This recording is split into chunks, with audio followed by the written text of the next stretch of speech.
মেয়েটি খুবই দুষ্ট প্রকৃতি, খেলতে গিয়ে কাউকে ধাক্কা মেরে ফেলে দেয় তাকে নিয়ে এবং হাসাহাসি করে থাকে এবং কাউকে পা বাজিয়ে ফেলে দিয়ে তাকে নিয়েও হাসাহাসি করে।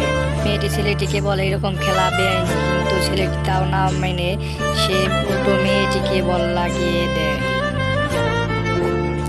মেয়েটি পড়ে গিয়ে খুবই রাগান্বিত হয় এবং ছেলেটিকে একটি কষ্টিপ দিয়ে তার চারপাশ দিয়ে বাঁধ তৈরি করে দেয় এবং ছেলেটিকে নির্দেশ করে এই বাঁধের বাইরে যেতে।